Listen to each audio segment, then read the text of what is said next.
My family is all Swedish on my dad's side. My Uncle Peter was a real character. I guess technically he wasn't my uncle, but my aunt's husband. I'm not sure what that makes him, but we always just called him Uncle Peter. Always told these great stories, loved a bit of schnapps, and had a warm, booming laugh. He sadly had Alzheimer's, then got COVID and passed away in early 2021. So I guess in a way this story is dedicated to him. Peter and my Aunt Suzanne have this beautiful summer house on the lake we visited a number of times on family vacations. Had a lot of wonderful meals there. And Uncle Peter, ever the patriarch of the family, would share lots of fun and memorable stories. One of them was about the Grävling. Every Swede was already familiar with the story, but Uncle Peter was very kind in telling us the story in English, as my mother, brother, and I didn't speak Swedish. He of course did this while sipping at his homemade schnapps, which, as you can imagine, was very strong stuff. The story of the Grävling, or badger, is an unusual one. They're a pretty common species in Sweden.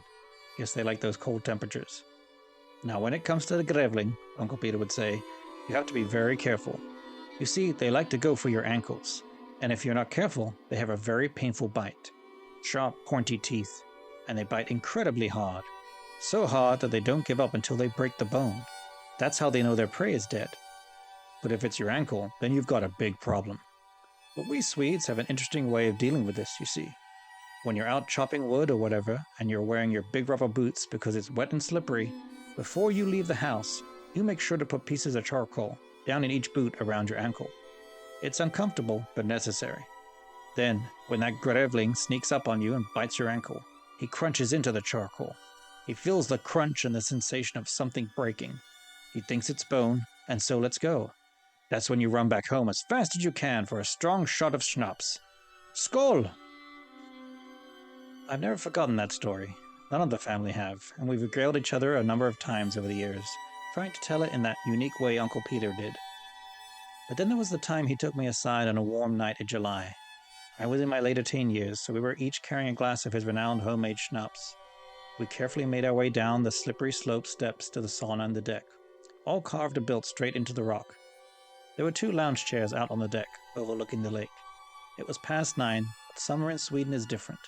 The light never really goes away completely. We could still see clearly across the water. We sat and drank our schnapps and took in the calm beauty surrounding us. I wasn't sure what Uncle Peter wanted to share, but he said he had a story to tell me. One he hadn't ever told anyone, he claimed. I patiently waited, not wanting to break the silence. I was raised the northern way, and my father had a northern name. Our family has been around for a very long time, many generations, and on my 16th birthday, my father told me the story of the family curse that we've had to endure for over 1,000 years. Are you familiar with the term wergild? Uncle Peter asked me. Yes, I said, it means blood price.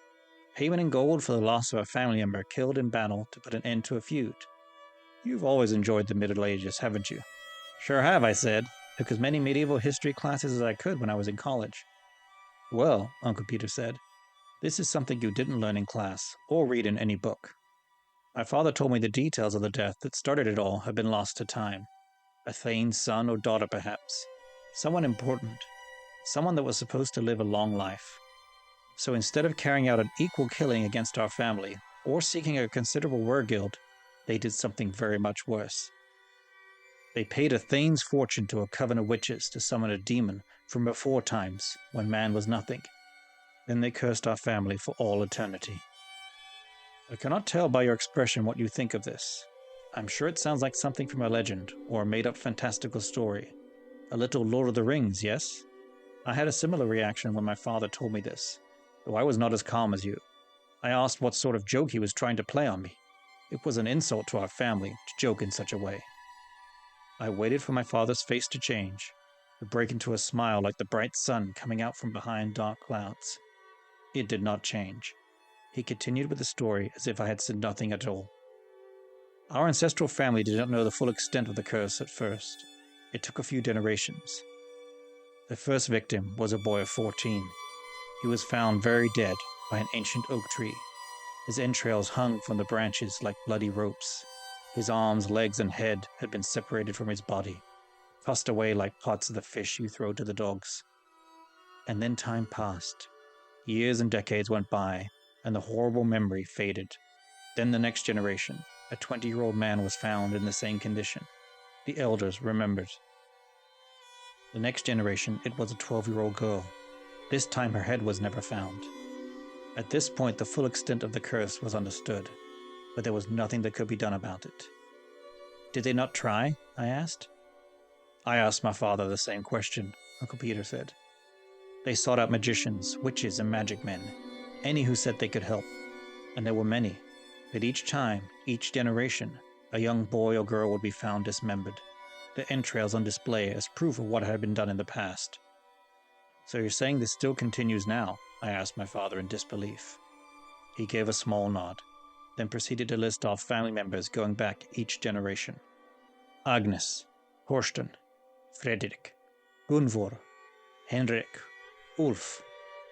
They were names I'd heard talked of little, other than that they died at an early age. Agnes was my father's cousin. I had heard a little of her dying under strange circumstances, but could never get any details. My father then told me she'd been found on her 18th birthday by a certain tree. Her body was missing, but her head and limbs were found, as were her entrails. The tree was cut down, the stump burned and blackened as a dark memorial.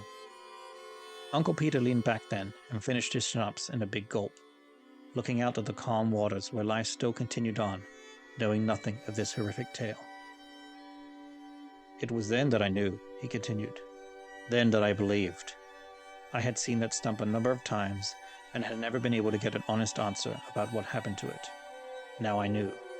My father told me no one had been taken from my generation yet, and that I needed to be wary, to be ready. And that is where my father ended the story, as if he had told me an old family tale about someone getting lost on the way home one night. How could I be ready if it was to be me? Here Uncle Peter paused again, collecting his thoughts.